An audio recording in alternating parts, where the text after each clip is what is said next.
Writing an article, basic rules of grammar. Some would-be writers think they can dash off an article without bothering to learn the basic rules of grammar.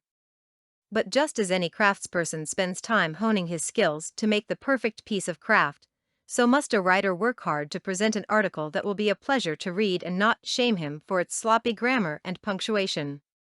True, some errors are typos, but doesn't that reflect a certain laziness on the author's part? An article should be closely examined for typos before it is sent off or uploaded. Don't trust your spell checker. No automated spell checker can alert you to every error. Whose and whose, lose and loose, quiet and quite, its and its are all legitimate words, so there will be no red line under them. Spell checkers are not clever enough yet to tell which one you meant to use.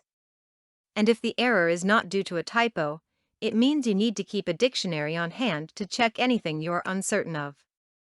Remember that when a word ends in S, it means there is a letter missing. It means it is. If you are unsure which one you should be using, try saying the sentence both ways. For instance, it's a good day today / it is a good day today. The latter example makes perfect sense, so it is okay to use its. But here is a rabbit. Its burrow is over there. Does "it is burrow is over there" make sense? No. Of course, if you said, "the rabbit's burrow is over there," then the apostrophe denotes possession, and only one rabbit, not a missing letter. The rabbit's burrow is over there, with no apostrophe, means there are several rabbits. And just for the record, loose means not tight, while lose means you've lost it. Whose is short for who is, but whose is the possessive form of who, as in whose is that car. Quiet means hush, while quite is an adverb, which should usually be left out. I felt quite silly sounds better as I felt silly. I felt like an idiot, maybe even better. Sometimes rules of grammar get in the way of good writing. If this is the case, they can and should be broken, otherwise your writing will become pedantic and even mechanical. One such rule is that a sentence should not begin with a conjunction. Both and but can certainly be used to begin a sentence, or even a paragraph, but not to end one. Using either of these conjunctions to start a sentence can be a natural transition to carry the reader forward. A rule of style tells us to never use the same word twice in a sentence, but if you have to search for several other clumsy substitutes to do the job, then please repeat. Repetition of someone's name is a little different. It can easily be replaced with he or she as the sentence progresses.